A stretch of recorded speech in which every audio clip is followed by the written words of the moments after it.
저희가 이제 그 7주, 8주는 아마도 가장 관심도 많고 또 우리의 삶 가운데 가장 또 많은 영향들을 미치고 있는 주제일 것 같아요. 바로 자녀와 나와의 관계입니다. 사실 자녀가 있든 없든 여러 가지 상황과 환경들이 우리에게 주어져 있을 줄로 압니다. 그럼에도 이 하나님께서 이 자녀와의 관계를 어떻게 또 지혜롭게 풀어가게 하실 수 있을지에 대한 고민들을 우리가 좀 부단히 해야 되지 않을까. 또 아이를 준비하시는 분들은 미리 이것들을 듣고 함께 또 고민할 수 있는 시간들이 됐으면 좋겠고요. 아이를 지금 현장에서 열심히 또 키우고 계신 분들은 우리의 방향성이 잘 맞고 있는지를 재점검하셨으면 좋겠고요. 또 아이들이 많이 성장한 분들은 또 지나온 시간들을 다시 한번 돌이켜보고 우리의 양육의 끝은 결국에는 그 죽음 이후거든요. 그래서 그 이전까지의 삶을 또 어떻게 우리가 바라보고 나가야 할지에 대한 고민들로 또 함께 이 시간들을 잘 꾸려갔으면 좋겠습니다. 자녀와 나와의 관계에 대해서 함께 좀 고민해 보려고 하는데 이 부분은 생각보다 우리의 삶의 우선순위에서는 위쪽에 있습니다. 맞나요? 거의 뭐 1순위 정도가 되어져 가는 그 우선순위인데 사실 이 지혜에서 말하는 삶의 우선순위 보면은 4번째입니다. 거의 뭐 마지막이라고 생각하셔도 됩니다.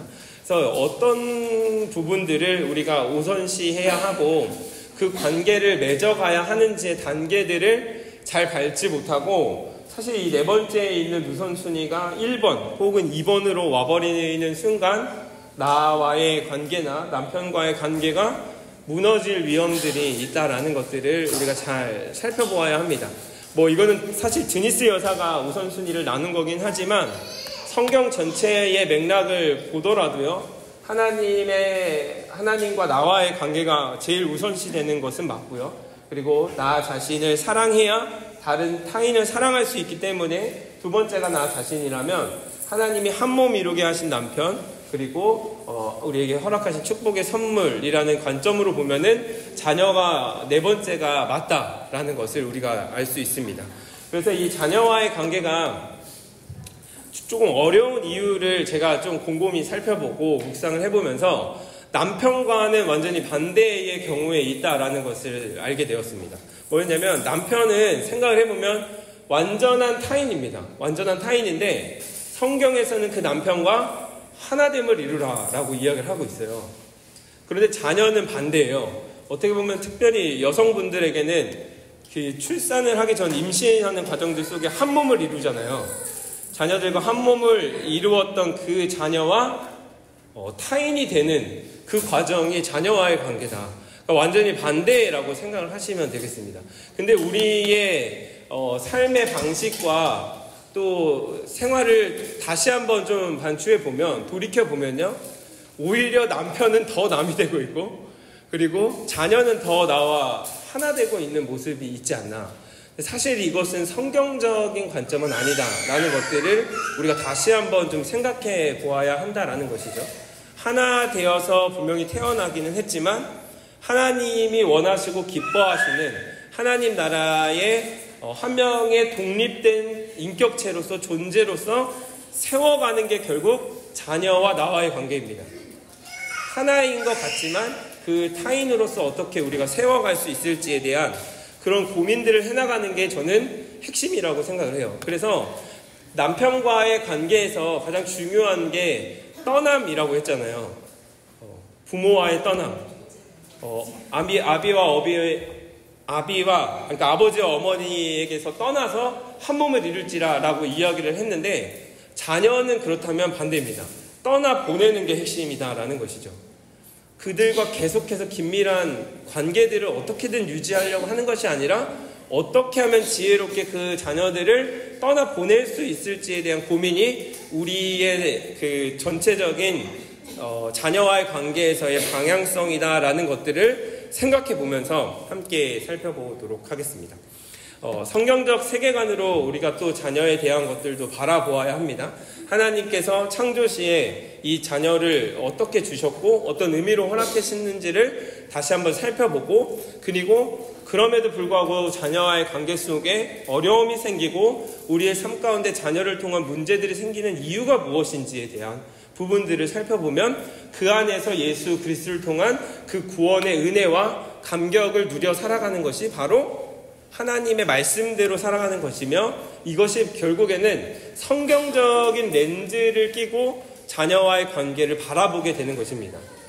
그래서 아이들 보면은 얘는 왜 이래? 라고 생각하는 부분들이 있잖아요. 아이들이 아니라 그런 부분들이 있거든요. 모든 아이들은 다 동일합니다.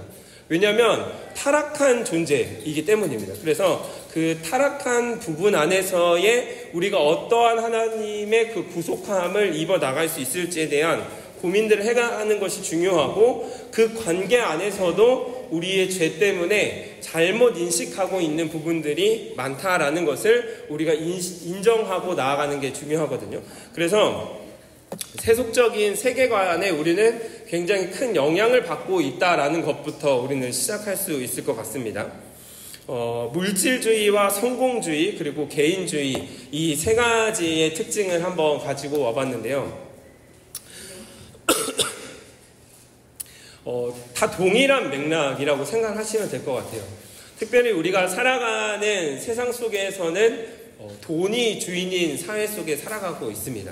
그래서 만몬주의라고도 하죠. 돈이 우리의 삶 가운데 우상이 돼서 우리 아이들을 양육해 나가는 과정들 속에서도 아이들을 우리가 왜 공부를 시키는지, 왜 좀 더 빨리 뭔가를 잘했으면 좋겠는지, 이런 이유들을 계속해서 깊이 파보잖아요. 결국에는 이 돈과 연관이 됩니다. 왜냐하면 공부를 좀 잘해야, 그리고 자기가 어떤 능력들을 좀 가지고 있어야 자기 밥벌이를 하면서 살아갈 수 있게 되는 거죠. 모든 부모들의 다 원함이 나보다는 조금 더 잘 누리고 평안한 삶을 살았으면 좋겠다라는 생각을 가지고 있잖아요. 그러한 이면의 모습들을 우리가 계속해서 살펴보게 되면은 결국에는 이 돈과 연결되어 있습니다. 다른 사람들보다, 옆에 있는 친구들보다는 조금 더 안정적이게 살아갔으면 좋겠는, 그렇기 때문에 대학도 조금 더 좋은 레벨로 갔으면 좋겠고, 과를 정할 때에도 조금 더 유망한 그 직종의 과를 선택해서 그 길로 나갔으면 좋겠고 하는 거거든요. 근데 이 부분이 무조건 뭐 잘못됐다라고 하는 것은 아니지만, 우리의 방향성이 어디에 있느냐, 그 결국에는 그 목표점이 돈이라면 이거는 완전히 지금 잘못된 방향으로 우리는 아이들을 양육하고 있다라는 것입니다. 그 방법이 아무리 성경적이라 할지라도요, 그 아이가 성경적으로 잘 자랐으면 좋겠는 마음을 가지고 있을지라도 그 마지막 목표가 돈이라면 이 아이들의 삶은 무너질 수밖에 없다라는 이 부분을 한번 생각을 해보셨으면 좋겠다라는 것이죠. 그래서 우리가 믿고 있는 이 신앙이 결국에는 이 물질주의랑 합쳐져서 만들어낸 괴물이 뭐냐면 바로 기복신앙입니다.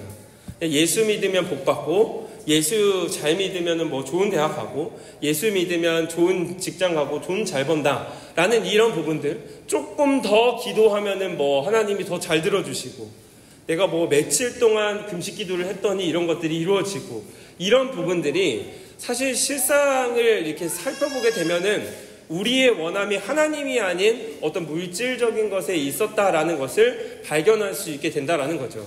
그래서 이 물질주의, 결국 성공주의, 개인주의, 나만 잘 되면 되는 사회 속에 살아가고 있거든요. 주변의 아이들을, 주변에 있는 사람들을 돌볼 여력이 없습니다. 옆에서 치고 올라오면은 내가 먼저 더 치고 올라가야 되고, 짓밟고 올라가야 되는 것이 세상적인 성공의 가치관이자 기준이다라는 것이죠. 그러한 우리가 세계관에 영향을 많이 받고 살아가다 보니 나도 모르게 우리 자녀들에게 요청하고 요구하는 내용들이 굉장히 세속적인 방법과 방향들로 요구하고 있지는 않은지 한번 살펴볼 필요가 있다는 것이죠. 그렇게 되면 문제는 무엇이냐면, 아이들과의 갈등이 짙어진다라는 것뿐만 아니라 관계에 어려움이 생기고, 결국에는 자녀와 우리의 삶이 파멸의 길로 갈 수밖에 없다라는 것, 그 부분을 우리가 생각을 해본다면, 타락된 우리의 이 세계관, 이 생각들을 하나님이 원하시고 기뻐하시는 그런 성경적인 기준과 관점들로 바꿔주십시오라는 이 기도의 제목이 우리의 기도 제목이 됐으면 좋겠고, 자녀와의 모든 관계와 또 자녀들에게 하는 말과 자녀들에게 하는 행동들에 이러한 세속적인 가치관들이 묻어나지 않을 수 있도록 우리가 우리의 삶을 다시 한번 좀 되돌아보고 우리가 하는 말들을 한번 다시 한번 좀 점검해 볼 필요가 있다라는 거죠. 그런 거 있잖아요. 너 그렇게 해가지고 어떻게 뭐라도 해먹고 살겠어? 이런 표현들 있잖아요. 전능하시고 우리의 삶을 주관하시는 하나님 아버지를 믿는다면 우리의 신앙의 고백에서 뭐든 하면서 살아갈 수는 있겠죠. 믿으시나요? 저는 믿거든요. 그러니까 아무것도 하지 말라 이게 아니라 무언가를 잘하고 못하고 또 이거를 수행하고 안 하고의 차원이 아니라 그 존재가 하나님 앞에 바로 서 있는지가 훨씬 더 중요하다라는 거죠. 근데 우리는 이쪽 부분을 잘 바라보지 못하고 어떤 것들을 수행하고 어떤 것들이 결과물이 나와야 하는 그 부분들에 더 관심이 많다라는 거예요. 숫자 놀이에 줄 세우기를 하잖아요. 세상에서는 줄 세우기를 해요. 애들을 1등부터 꼴등까지. 그래서 꼴등을 하면 창피한 거고 꼴등을 하면 하나님께 영광이 되지 못하는 논리 속에 살아간다니까요. 1등을 하면 하나님께 영광이 돼요. 너 1등에서 하나님께 영광을 돌려야지. 어떻게 보면 반은 맞고 반은 틀린 말이거든요. 꼭 1등을 해야 하나님께 영광을 돌릴 수 있을까요? 꼴등을 하면은 하나님께 영광이 되지 못하는 걸까요? 그러니까 그 부분에 대해서 자녀 아직 많이 안 키워봐서 모르세요. 이런 얘기를 하실 수도 있겠지만 제가 가지고 있는 성경적인 가치관으로 본다면 숫자놀이에 우리가 놀아나지 않을 수 있는 것은 확실합니다. 그것은 세상을 뛰어넘는 우리에게 믿음과 확신이 있기 때문이에요. 하나님이 우리에게 허락하신 언약의 말씀과 약속이 있기 때문입니다. 그것은 제가 잘났기 때문에 자녀들이 잘났기 때문에 우리 가정에 돈이 많고 뭔가 지원을 많이 해줄 수 있기 때문에 혹은 아니기 때문에 아이들이 잘 되고 못 되고의 문제가 아니라니까요. 이 부분에서 벗어나지 않으면 이 타락된 인간의 세계관 속에서 벗어나지 않으면 끝까지 우리는 아이들과 그 씨름하면서 끝나게 됩니다. 제가 고등부를 담당을 했었잖아요. 고등부를 하고 청소년에 그전부터 관심이 많아서 아이들과 이런저런 대화들을 나눌 때 안타까웠던 한 가지는 무엇이냐면 그 과 진로를 정하는 모든 그 고민은 생각보다 부모님들이랑 다 얘기를 하더라고요. 저랑 되게 긴밀한 친구였거든요. 근데 얘가 과에 대해서 대학에 대해서 저한테 물어보질 않는 거예요. 왜 그럴까? 이것들을 좀 깊이 생각해보니까 결국에 대학은 그 돈벌이로 연결이 돼 있어요. 그러니까 돈벌이는 목사는 잘 모른다. 이 관점인 거예요, 결국에는. 그러니까 우리가 정말 아이들이 공부를 하고 삶을 살아가야 하는 그 방향들과 방향성 안에서 어떤 관점들과 생각들을 가지고 있는지. 그래서 결국 그 아이가 부모님의 생각을 완전 스펀지처럼 흡수해서 저에게 하는 말이 뭐였냐면, 교회를 다니시는 분이었어요. 엄마 아빠가 이것보다는 이쪽 직종이 더 이렇게 유능한 그 부분이어서 저는 이 과를 선택했습니다. 무슨 대학이었는지 아십니까? 동국대였어요. 동국대가 좋다 나쁘다를 얘기를 하는 게 아닙니다. 신앙인으로서 갈 수 있는 여러 가지 선택지 중에 굳이 불교학교를 가야 하는 이유가 있을까에 대한 고민이었던 거예요. 여기 선생님 동국대 나오신 분 계신가요? 혹시 동국대 좋은 학교예요. 저는 동국대 갈 수 있다 생각합니다. 근데 하나님의 부르심과 목적이 있고 가는 것과 그냥 그런 거 있잖아요. 이렇게 레벨 보고 돈벌이에 맞춰 이거 괜찮겠네 하면서 가는 거랑은 다르다라는 거예요. 그걸 얘기를 하면 동국대 좋은 학교입니다. 네. 제가 가고자 하는 그 학교 중에 하나이기도 했었어요. 네. 그런 부분들을 함께 고민해가지 않으면 그렇게 할 수밖에 없다는 거예요. 근데 제가 거기서 안 돼, 거기 쓰지 마. 굳이 거길 꼭 가야겠니? 라고 저는 얘기했습니다. 한번 고민해봐라. 거기서 들여지는 그런 것들이 영향을 미친다. 그리고 지금 너가 정말 하나님이 이 과의 부르심의 그것들이 아니라면 다른 과가 많은데 한번 더 고민해보고 조금 더 알아보자 하면서 이제 제안을 하고 제시를 했었던 그 과정들을 기억을 해본다면, 사실 이제 뭐 제가 다녔던 학교를 다녔던 그 시기를 보더라도 뭐 선생님과 입시 전문가와 그리고 부모님과의 대화를 나눴지, 이것들을 어떤 신앙적인 관점과 하나님의 부르심과 그 은사에 맞춰서 그 길을 걸어가고자 고민을 하지는 못했던 것 같다라는 이런 부분들을 생각을 해본다면, 대한민국, 특별히 대한민국 사회에 살아가는 우리 모든 아이들은 깔때기처럼 이렇게 모인대요. 어디로 모이는지 아십니까? 각자의 다양한 생각들과 관점들과 삶을 살아가다가 하나의 깔때기로 이렇게 모이는데, 그게 뭐냐? 수능이에요, 수능. 이 개인주의적인 성향을 가지고 있는 10대들도요, 수능이라는 동일한 관점 안으로 다 모인다고 해요. 이게 대한민국 살면 어쩔 수 없어요. 그것들을 제가 부정을 하거나 뭐 공부 열심히 하지 말고 좋은 대학 가지 말라 이걸 얘기를 하는 것이 아니라, 그 깔때기로 모이는 관점들 속에서 바른 방향을 우리가 가지고 이 안으로 들어가야 한다라는 거예요. 이거 그냥 다 무시한 채 뭐 외국 유학 가세요 이 얘기를 하는 것이 아니라요. 그러니까 그런 부분들을 한번 생각을 해본다면, 성경적인 관점으로 우리가 아이들을 양육해 가고 관계를 어떻게 맺어가야 할지에 대한 부분들을 함께 긴밀하게 좀 고민을 해볼 수 있었으면 좋겠다라는 생각을 합니다. 이게 SNS가 점점 더 뭐라고 표현하죠? 이렇게 좀 많이 사용을 하시게 되면서 이 기준점들이 계속 바뀌어 가게 되는 거예요. 그래서 이제 그 뭐 인스타, 페이스북 이런 데 올라오는 사진들과 글을 보면 마치 뒤처진 것 같은 생각들 들잖아요. 얘네 여기 갔네? 우리 애들은 캠핑 한번 못 해봤는데 캠핑 한번 해봐야 되는 거 아니야? 뭐 어디 여기서 뭐 교육 받네? 여기 학원도 보내야 되는 거 아니야? 뭐 해야 되는 거 아니야? 뭐 누구는 막 뭐 가나다라 막 지금 쓰고 있고 뭐 영어도 막 하고 있고 막 이런 불안감을 우리에게 계속해서 조장하는 것들이 이 SNS 안에 굉장히 많이 이렇게 분포되어 있다라는 그 부분들을 또 살펴본다면, 우리가 정말로 이 SNS를 보는 것만큼 무엇을 봐야 하냐? 성경을 봐야 된다. 뭐 저도 그러진 못해요. 저도 그러진 못하지만 이 정도의 생각과 관점이 없으면 세상적인 관점으로 아이들 키울 수밖에 없습니다. 왜? 인풋이 세속적인 가치관이 8이고 성경적 가치관이 2인데 뭐가 이기겠어요? 당연히 세속적 관점들이 우리의 생각과 말을 지배할 수밖에 없다니까요. 그런데 우리에게 소망은 이제 마지막에 말하겠지만 성령께서 도와주실 것입니다. 저희는 그것들을 의지하며 나아가야 하지만 우리의 최선의 노력과 성령의 100%와 우리의 100%가 모여서 주님의 100%가 되는 거거든요. 그 부분들을 고민을 한다면 어떠한 관점들로 우리가 나가야 하는지에 대한 고민들을 함께 해보고자 합니다.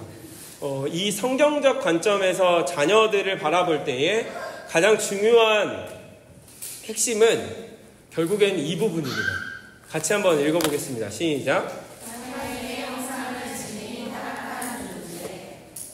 네, 인간론에 대해서 얘기를 할 때도 말씀드렸고, 이제 나에 대한 것들도 바라볼 때에 우리는 이미와 아직 사이에 살아간다고 했잖아요.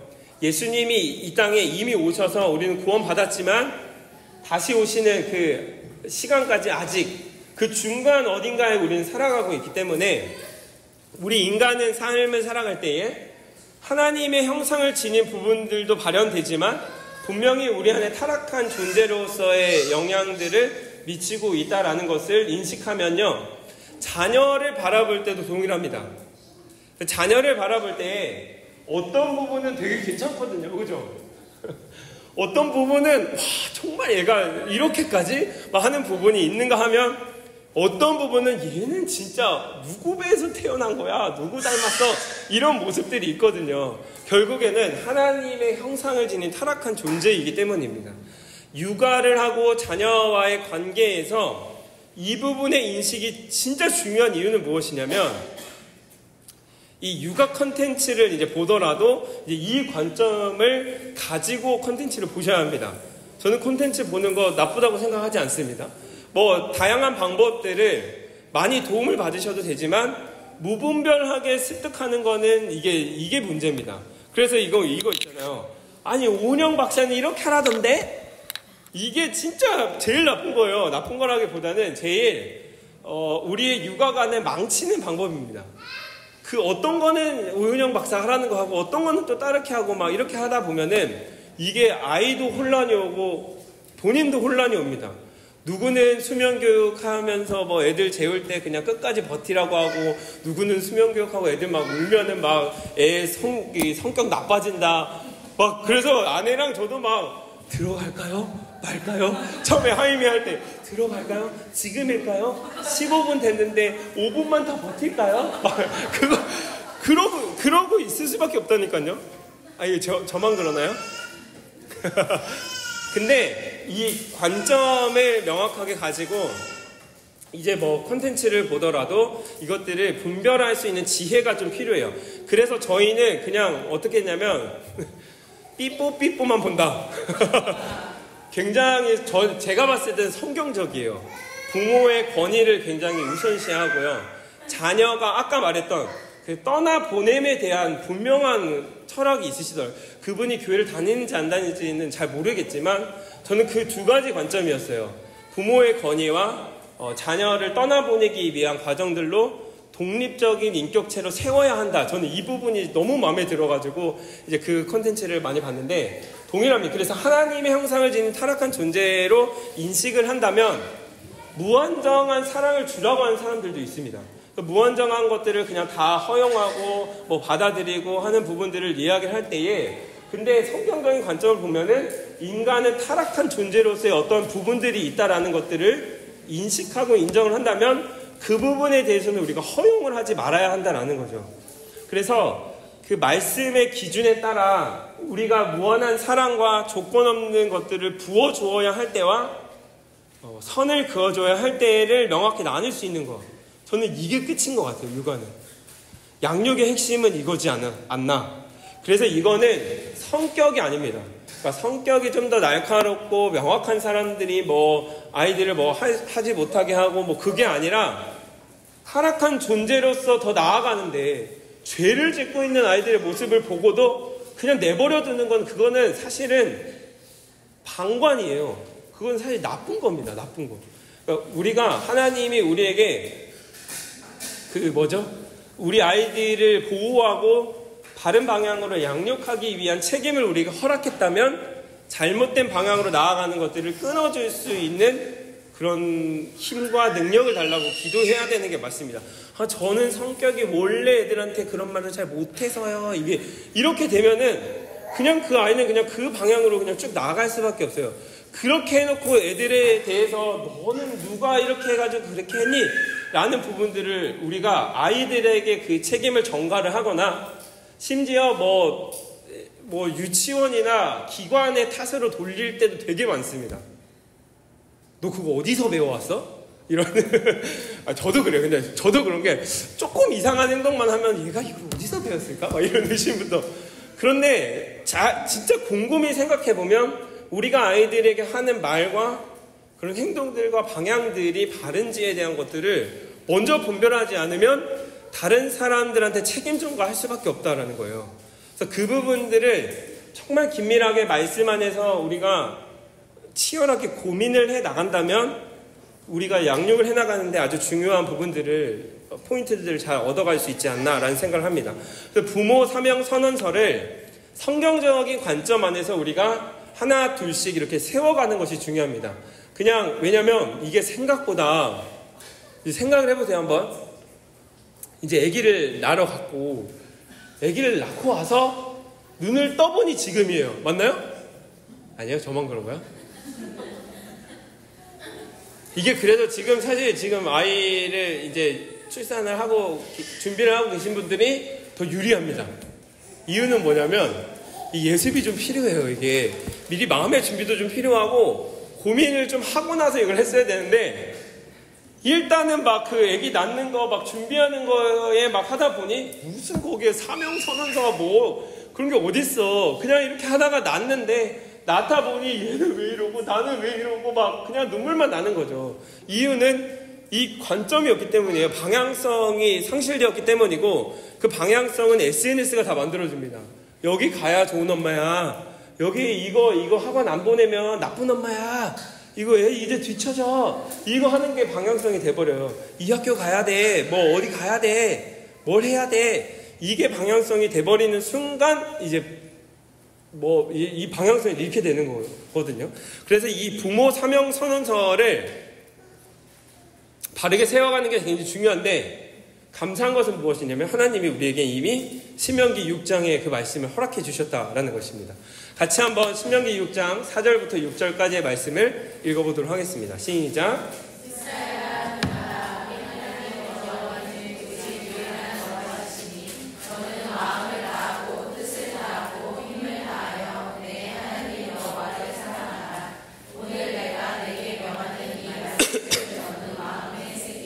아멘. 모든 육아, 그 자녀와의 이야기를 할 때에 성경에서 신명기 6장을 언급하지 않고는 이야기를 하지 않습니다.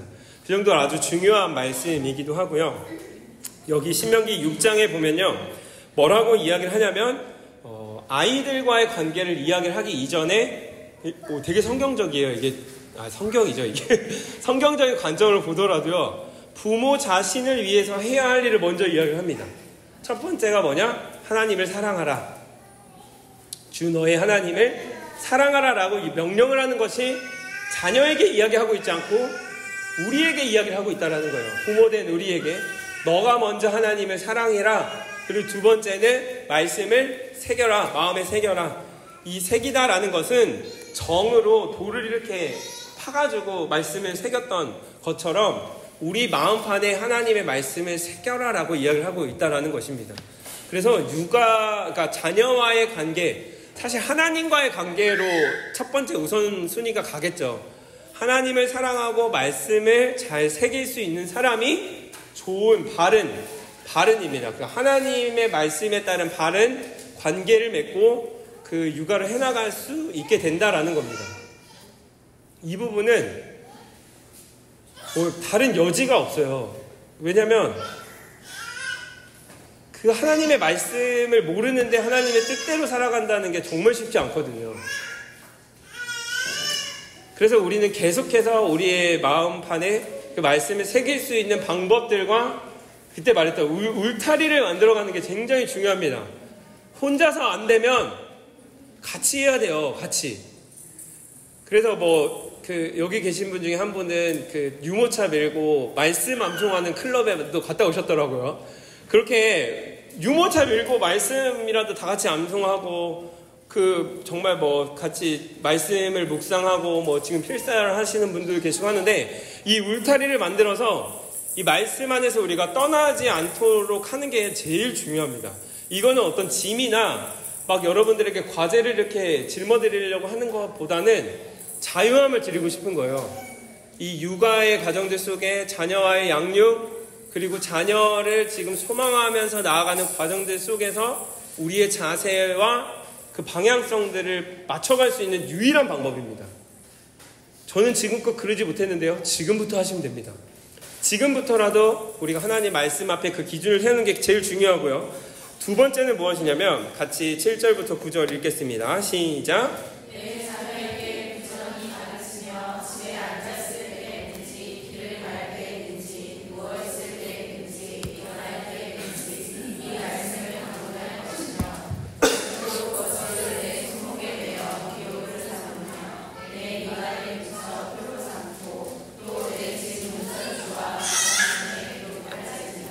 네, 자녀에게 해야 할 일에 대해서 이야기를 할 때는 너가 지금 마음에 새겼던 그 말씀 알려줘. 이게 끝입니다. 이게 제일 중요한 원리 중에 하나다라는 것입니다. 말씀을 강론하고, 강론을 어떻게 해요 제가? 강론이 뭐냐면 쉬운 말이에요. 그냥 성경을 풀어서 설명하다. 이게 강론입니다. 그거를 내가 들은 말씀을 아이들에게 이렇게 그냥 전달을 하는 거죠.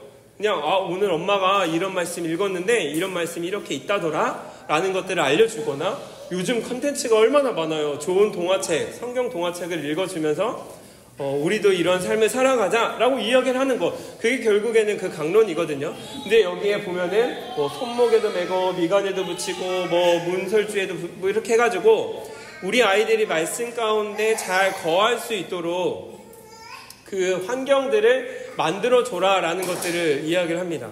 제가 그 이번 주 제자훈련이 그 돈과 관련된 부분이에요.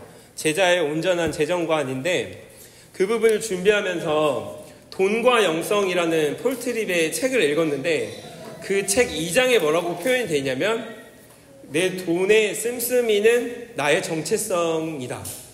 이거였어요. 돈의 씀씀이를 보면 그 사람이 어떤 사람인지 안다. 이게 저는 좀 사실 되게 충격적이었거든요. 돈은 돈이고 그건 그거였는데 생각을 해보니까 내가 지금 돈을 어떻게 사용하고 있는지에 대한 부분들, 이제 특별히 자녀에 대한 부분들로 넘어오자면 지금 내가 자녀에게 투자하고 있는 재정의 씀씀이를 보면 그 아이와 나의 정체성을 알 수 있다라는 거예요. 내가 지금 어디에 얼마나 신경 쓰고 있는지. 그러니까 보인다라는 거죠. 그러니까 그 부분들을 정말 긴밀하게 잘 생각을 해보셔야 됩니다. 이게 막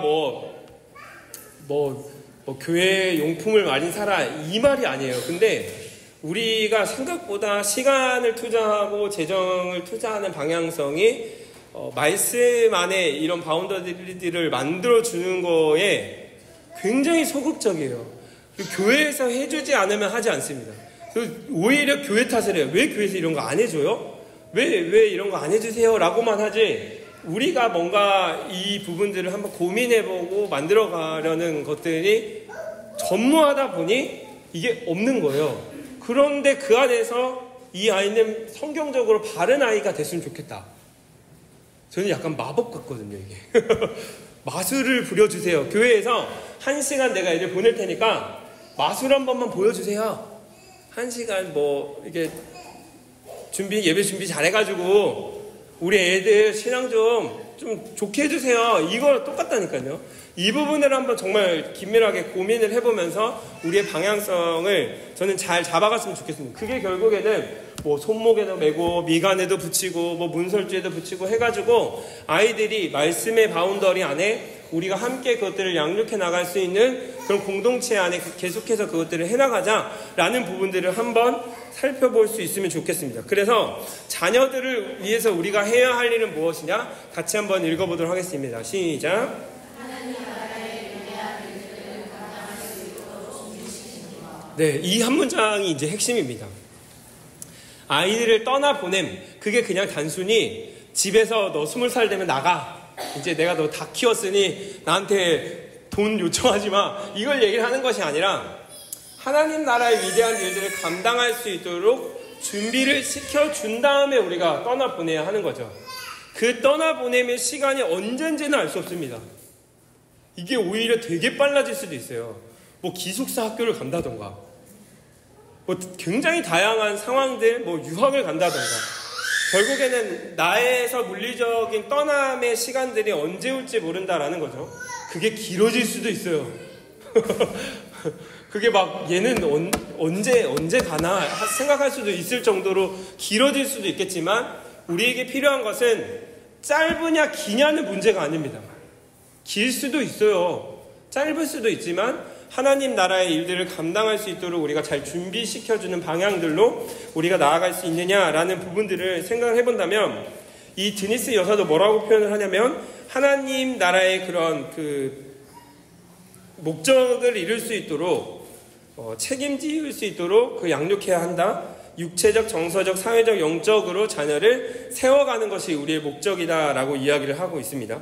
하나님 나라의 확장을 위하여 주님께 자녀를 드리는 것이 바로 우리의 목표이다 라고 생각을 해본다면 지금 우리 여기에 있는 아이들이 하나님 나라의 확장을 위하여 나가겠다라고 얘기를 했을 때 기꺼이 우리가 보내주고 후원하고 기도해 줄 수 있는 정도가 되어야 한다. 근데 이게 진짜 어려운 게 뭔지 아십니까? 저희 어머니가 전도사님이시거든요. 제가 선교에 대한 되게 마음이 컸었어요.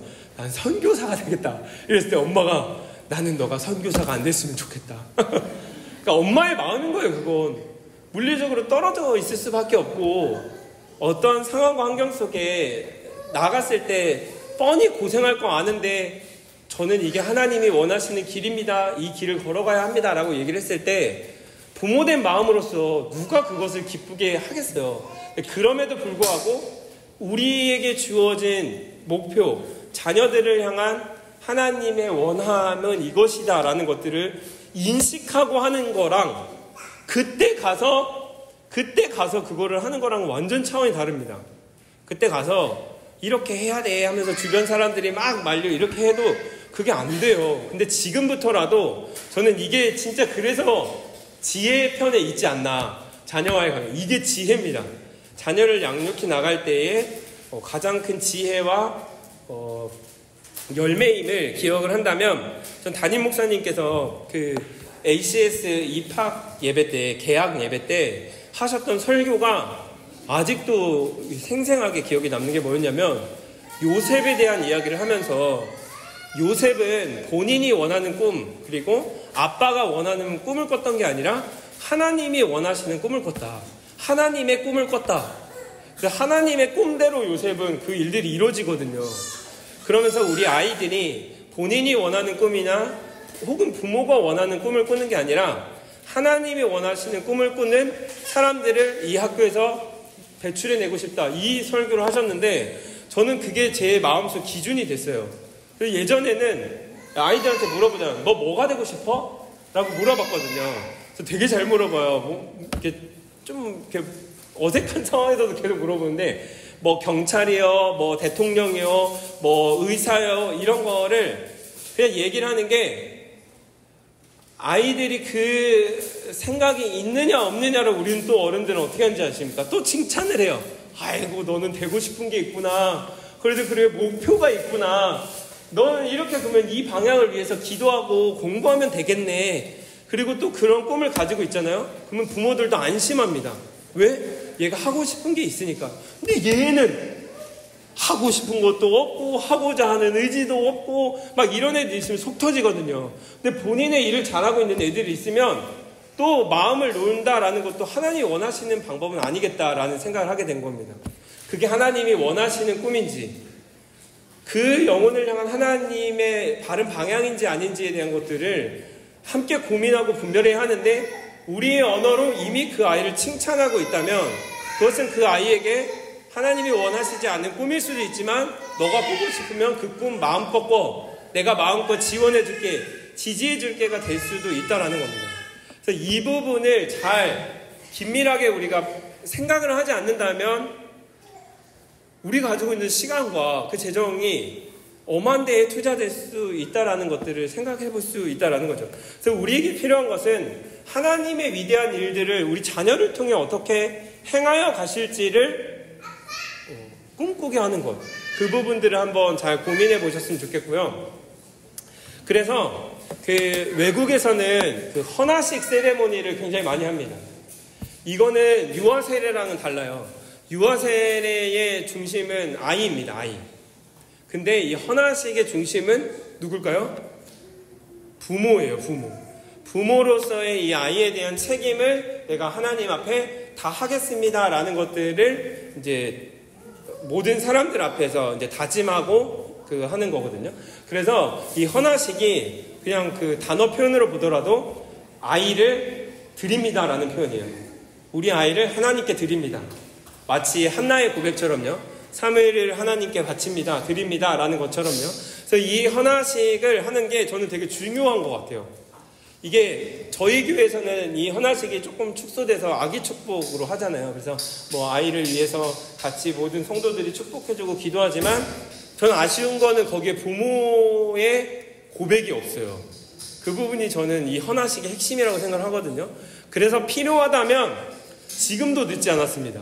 지금도 가정에서 남편이랑 우리 아이들을 위한 헌화식을 한번 집에서 한번 해보자 해서 핵심은 뭐냐? 부모가 자녀를 어떠한 마음으로 양육할지를 글로 써서 낭독을 하는 겁니다. 같이 그 아이를 향한 부모의 마음이 담긴 성경 구절과 그 신앙 고백을 읽고 이렇게 하는 거거든요. 오히려 저는 아이가 그거를 듣고 인식할 수 있는 나이면 더 좋을 것 같아요. 아, 부모가 이런 마음으로 나를 이렇게 키워가고 싶구나라는 것들도 인식할 수 있으니까요. 그래서 이런 것들을 해주고 같이 그 아이들을 축복해주고 뭐 너는 이제 하나님의 자녀야. 너를 하나님께 뭐 이렇게 드립니다, 바칩니다. 이제는 뭐 들 수는 없겠지만 그렇게 해서 함께 그 가정 안에서 그렇게 하고 맛있는 음식 먹고 그런 시간들을 한번 가지시면은 되게 의미 있는 시간들로 보낼 수 있지 않을까라는 생각을 합니다. 그래서 정리를 하자면 이 성경적 부모관은 두 가지로 정리를 할 수 있습니다. 첫 번째는 부모는 뭐다? 청지기다. 두 번째, 부모는 양육자이다. 청지기가 뭐냐면 주인의 일을 맡아서 하는 사람을 청지기라고 합니다. 그래서 하나님이 우리에게 맡겨주신, 자녀를 향해 맡겨주신 하나님 나라의 위대한 일을 감당해내기 위해 준비하는 일이 바로 우리에게 맡겨주신 일입니다. 그 일들을 충성스럽게 감당하는 것, 그 일들을 위해 우리가 자녀들을 이렇게 양육해 나가는 것이 핵심입니다.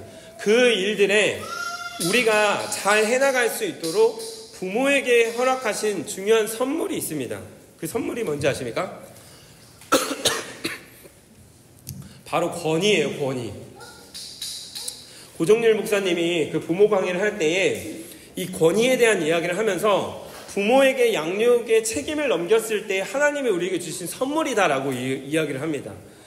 이거를 어떻게 알 수 있냐면 아이들은 어렸을 때 혼나고 울더라도 엄마한테 와서 또 안깁니다. 이게 뭐냐면 그 부모에게 그 의존하며 살아갈 수밖에 없는 관계라는 거죠. 거기서 자연스러운 부모의 권위가 생겨난다라는 거죠. 그 부모의 권위를 성경적인 방법으로 건강하게 사용하는 것이 핵심인데 그 권위를 바르게 사용하는 것이 아까 처음에 얘기했던 하나님의 형상을 닮은 타락한 존재입니다. 하나님의 형상을 닮은 것에 대해서는 부모의 권위를 가지고 마음껏 축복해주고 마음껏 사랑을 베풀어주고 타락한 존재로서의 모습에서는 부모의 권위를 가지고 제재할 수 있는 것, 그것들을 끊어내줄 수 있는 것, 그 부분을 명확하게 했을 때에 우리에게 생겨나는 것이 바로 권위입니다. 바른 권위. 그래서 그 최민준 TV에도 보니까 어떤 한 선생님이 애들이 제 말을 듣지 않아요 라고 얘기를 했을 때 그 최민준이 했던 딱 한마디가 있었어요. 저는 엄청 인사이트가 있었는데 장악력이에요. 장악력. 장악력을 가지셔야 합니다. 이 장악력이 뭐냐? 그 기준을 정해놓고 그 기준을 넘어갔을 때는 벌을 내리고 그 기준 안에서는 마음껏 누릴 수 있게 해주는 것들의 선을 잘 지키는 게 굉장히 중요하다. 그 바운더리를 정해놓고 그 바운더리를 넘어갔을 때의 그 부분들을 잘해야 장악력이 생긴다. 그래서 뭔 얘기를 하냐면 제가 유년부를 하면서도 경험을 했는데 모든 아이들은 예배 시간에 장난을 칠 때에 처음부터 장난을 치지 않아요. 장난을 치고 나서 선생님을 한번 봅니다. 이렇게 봤는데 눈이 마주쳤어. 장난친 걸 봤는데 그냥 이렇게 웃고 이렇게 하잖아요. 그럼 두 번째가 진행이 됩니다. 뭐? 근데 나 이 정도 선? 이 정도 선은 넘어도 되는구나. 그럼 두 번째 선을 막 넘는 장난을 치는 거예요. 이러다가 장난이 심해지고 나서 선생님이 제재하려고 하면 왜 아까는 저한테 말 안 했으면 왜 지금은 하지 말라고 해요? 쟤는 하는데 왜 저한테는 하지 말라 그래요? 이렇게 되면은 이 권위와 장악력을 완전히 다 잃어버리는 겁니다. 그래서 이 부분을 자녀 양육과 아이들을 우리가 돌보는 과정들 속에서 어떻게 해나가야 될지에 대한 지혜를 남편과 함께 만들어가는 게 제일 중요합니다. 남편들이 제일 못하는 게 남편들이 권위가 없는 이유가 뭔지 아십니까? 선을 넘는 거예요. 선을 계속 넘어요. 우리 엄마 없으니까 이거 이렇게 할까? 엄마 없을 때만 하는 거야. 이래서 이렇게 하다 보면 이제 나중에는 아빠는 이거 해주는데 엄마는 왜 안 해줘? 이렇게 되는 거예요. 이 남자들이 이게 좀 반성을 해야 됩니다. 남자들이. 근데 이 선을 남편들과 잘 만들어가는 것이 되게 중요해요. 그래서 저는 이 양육을 해나가는 과정들 속에서 중요한데 아내랑도 저랑 그래서 요즘 하임이에게 하는 게 뭐냐면 뭐 위험한 행동, 다른 사람에게 피해를 주는 것, 그리고 하나가 또 있었는데 뭐 신체를 상하게 하는 그 부분에서는 엄마가 강하게 제재를 할 거야. 이거는 너가 좋고 싫고의 문제가 아니라 아빠가 엄마가 안 된다고 할 거야 하면서 그 부분에 대해서는 저희가 좀 강압적으로 하거든요. 예를 들어 카시트. 예를 들어 뭐 누군가를 때리거나 이런 부분들에 대해서 신체적인 어떤 부분들, 그런 것들은 강하게 내가 제지를 할 수 있는 그 부분에 대한 것들을 이제 이야기를 하게 되면은 거기 안에서의 규칙들이 생겨나게 되고 거기 안에서의 부모의 권위가 이렇게 올라가게 되는 부분들을 이제 해본다면 정말 이 양육을 해나가는 데에 아주 좋은 영향을 미칠 수 있지 않을까라는 생각을 합니다. 그래서 이 자녀 양육이 생각만큼 쉽지는 않지만 또 하나님이 생각만큼 우리에게 능력도 주셨고 그런 상황과 환경들을 허락해 주셨다. 감사한 거죠. 그래서 우리에게 희생도 많이 따릅니다. 우리 막 책에서 드니스 여사가 희생에 대한 이야기들을 엄청 많이 얘기를 했잖아요. 근데 생각해보면 그 기린이 태어나는 그 과정을 동물의 왕국을 좋아해가지고 봤는데 기린은 이렇게 태어나서 막 이렇게 하다가 바로 걸어요. 근데 우리 애들은 어떻게 하죠? 바로 걷나요? 아무것도 못해요. 동물이랑 완전히 다릅니다. 그래서 아이들은 우리가 충분한 희생을 가지고 돌보아줘야 하는 역할을 가지고 있는 게 맞습니다. 그렇기 때문에 이 희생, 뭐 재정적인 투자, 시간적인 투자, 요즘은 이 재정과 시간의 투자 때문에 아이들을 뭐 낳지 않게 되는 뭐 일들이 있지만요. 이 모든 이 헌신의 시간들이 그냥 헌신으로 희생으로 끝나는 것이 아니라 저는 이 말씀이 너무 은혜가 됐습니다. 같이 읽겠습니다. 시작.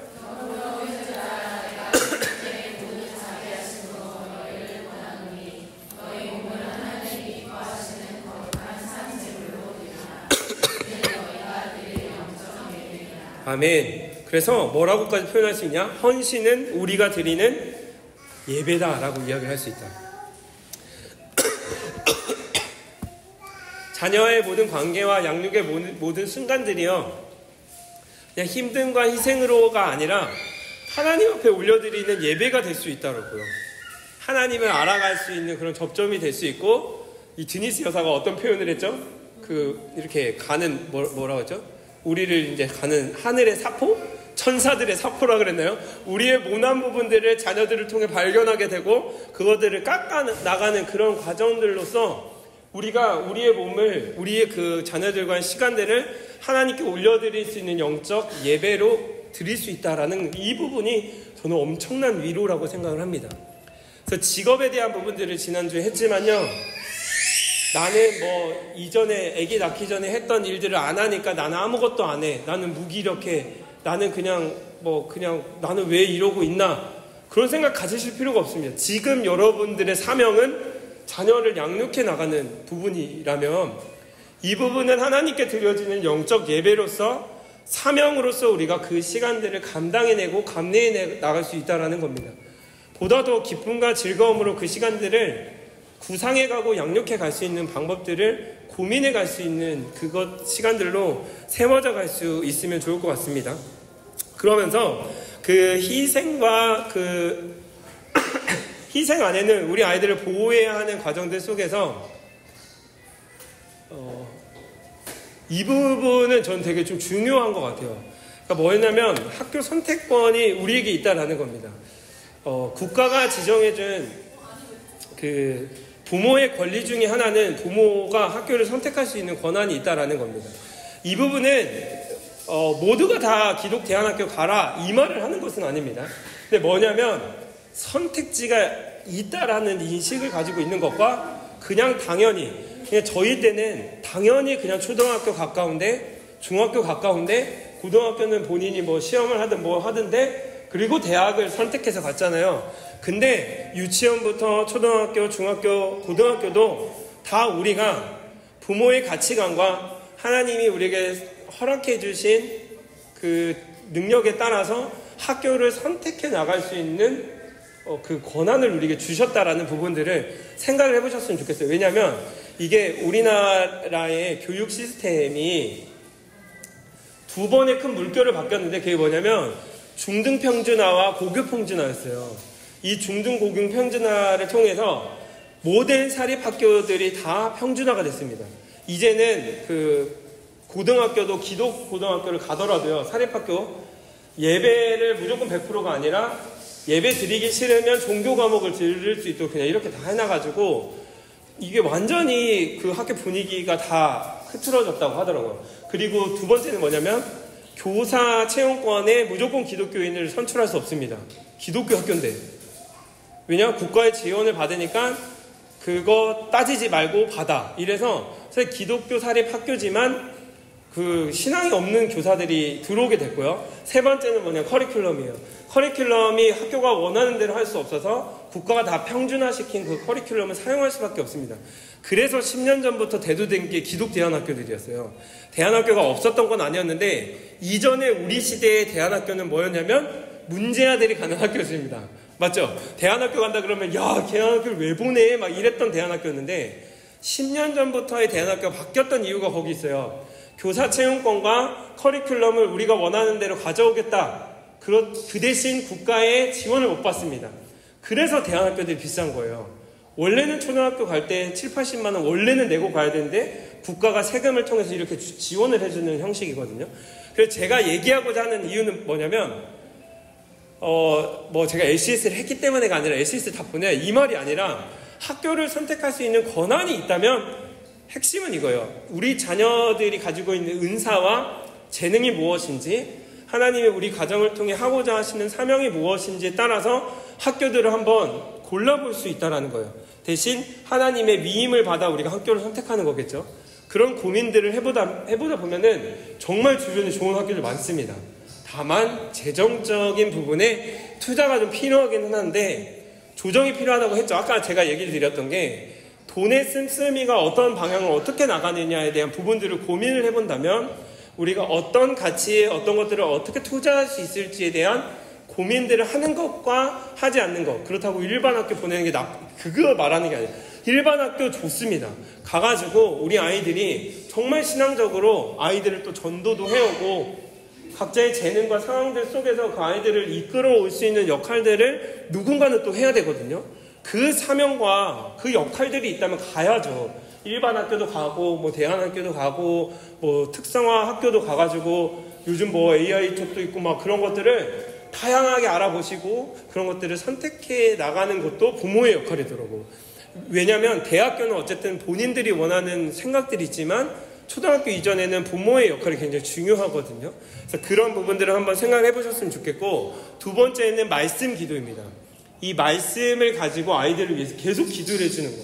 드니스 여사도 얘기를 해요. 그래서 이 말씀을 가지고 아이들에게 계속 기도해주는 거. 그렇지 않으면 뭔지 아십니까? 그러면 우리 아이들 1등하게 해주시고 건강하게 해주시고 누구한테 맞지 않게 해주시고 이렇게 하면 돼요. 이 책에 다 있는 내용이긴 합니다. 그래서 말씀 기도가 되게 중요한 게 뭐냐면 계속해서 묵상한 말씀을 가지고 아이들을 기도하는 거. 제가 이은마을에서 3년 동안 했던 게 사실 이거였어요. 그냥 계속해서 말씀을 읽고 읽은 거를 가지고 기도하고 읽은 거를 가지고 기도하고. 그렇지 않으면 우리의 모든 모임들이 어떻게 나가냐면 또 자녀 얘기 나오잖아요. 그러면 또 어떤 방향으로 가냐? 학원 어디 보내? 이번에 애 뭐 했어? 어디 놀러 가면 좋아? 이 얘기하다가 끝나요. 그러면서 이제 가정에 있는 기도 제목 조금 나누다가 끝나고 모임이 이제 계속 그렇게 갈 수밖에 없습니다. 왜냐? 관심도가 거기 있기 때문이에요. 근데 말씀을 우리가 기준점을 계속 두지 않으면 모든 모임에 그리고 자녀와의 관계에 이 말씀을 묵상한 것들을 계속 아이들을 위해서 기도해주고 서로를 위해서 기도해주고 하는 것들을 연습해가지 않으면 우리는 무너질 수밖에 없다라는 거죠. 그렇게 될 때 우리는 전신갑주를 입을 수 있고 자녀에게 그런 전신갑주를 입혀 정말 멋진 삶을 살아갈 수 있도록 하나님 나라의 위대한 일들을 해나갈 수 있도록 우리 자녀들을 무장시켜 나갈 수 있게 된다는 겁니다. 여기에는 반드시 성령께서 도우실 것이고 성령의 일하심은 100%입니다. 우리가 하지 못하더라도 성령이 해주실 것이지만 우리가 할 수 있는 100%와 성령의 100%가 뭐예요? 주님이 원하시고 기뻐하시는 모습들로 나아갈 것이기에 우리는 아이들을 위해 충분히 기도할 수 있는 저희들이 됐으면 좋겠습니다. 묵상한 말씀을 가지고 기도하는 것들, 이 강력한 무기를 가지고 나아갈 때에 하나님이 원하시고 기뻐하시는 모습들로 세워갈 수 있을 거라 확신하며 우리 함께 기도의 자리로 나아가도록 하겠습니다.